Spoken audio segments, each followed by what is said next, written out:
तसे सुनेचे काही अधिकार तुला मिळाले नाही आहेत, माहिती आहे ना तुला? मुळात ते तुला सून मानतच नाहीत.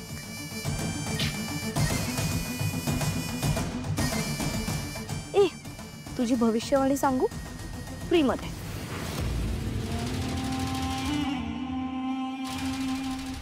सारंग आणि तुझा डिवोर्स होणार आहे आणि मी अस्मी सारंग मेहेंदळे होईल. कशी वाटली? राग आला? तू मला कितीही भीती दाखवण्याचा प्रयत्न कर, तुझ्यासारख्या 56 मुलींना कोळून प्यायले मी. वाटतंच तुझ्याकडे बघून. आजपर्यंत इतरांचं नुकसान करूनच सगळं मिळवत आली आहेस ना तू. पण मी जे मिळवलं ना ते विठुरायाच्या कृपेने आणि माझ्या हक्काने मिळवलं. पण तू दुसऱ्याच्या ताटातला घास हिसकावून घेण्याचा प्रयत्न करते. तुला काय बोलायचं ना ते तू बोल ग, पण एक गोष्ट लक्षात ठेव, सारंग फक्त माझा आहे. त्याच्या मनात, त्याच्या हृदयात फक्त माझ्या आठवणी आहेत.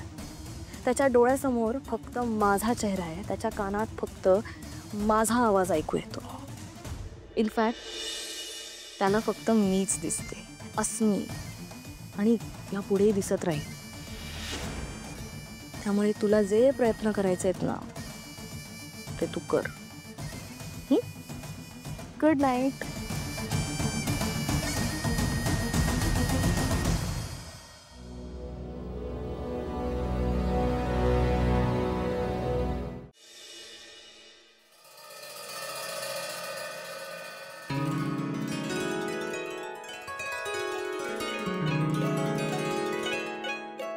सारंग सर, माझा राग अजून गेलेला नाहीये सावली.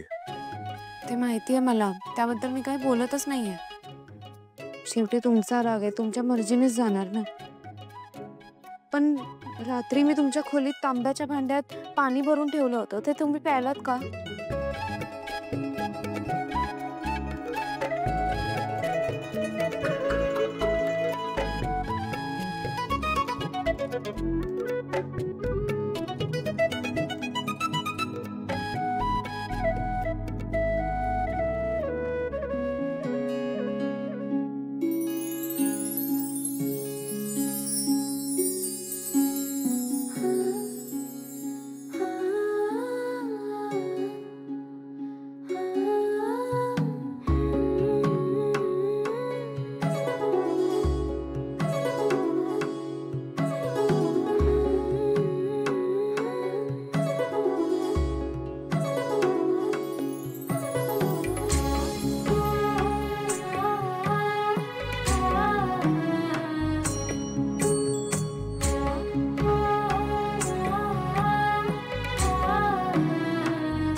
माई,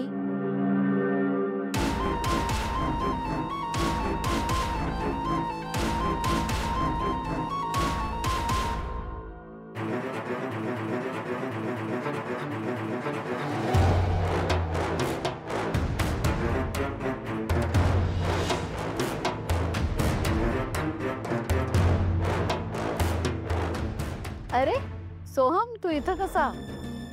बरा आहेस ना? सावली, जरा ये, आपण सोहमसाठी काहीतरी आणूया. बस ना सोहम, बस. ये सावली.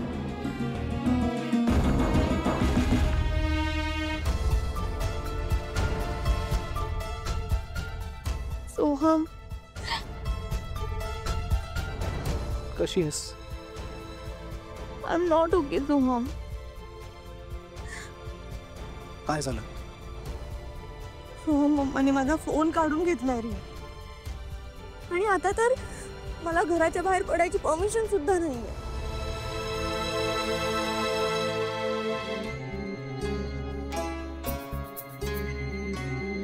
हा सोहम का आला इथे? ते लगेच जाणार होते, फक्त मला सोडायला आले होते. यापुढे कोणालाही आणत असशील तर आधी कळव. जा सरबत बनव त्याच्यासाठी. सोहम, मला काय वाटतंय माहितीये, त्या दिवशी तुम्ही दोघं आला होतात ना, ते तिला कळलंय बहुतेक. ती मला विचारत होती की तो मुलगा कोण होता तो, आणि म्हणून तिने आता विचारलं तुला की नाही नाही नाही, काळजी करू नकोस. हे बघ, जर कळलं असतं ना तर आपल्याला समजलं असतं ते. काळजी करू नकोस. आपण या सगळ्यातून नक्की काहीतरी सोल्युशन काढू. तारा,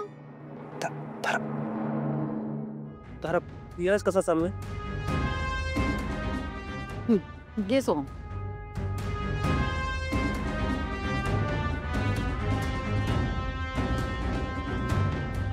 थँक्यू.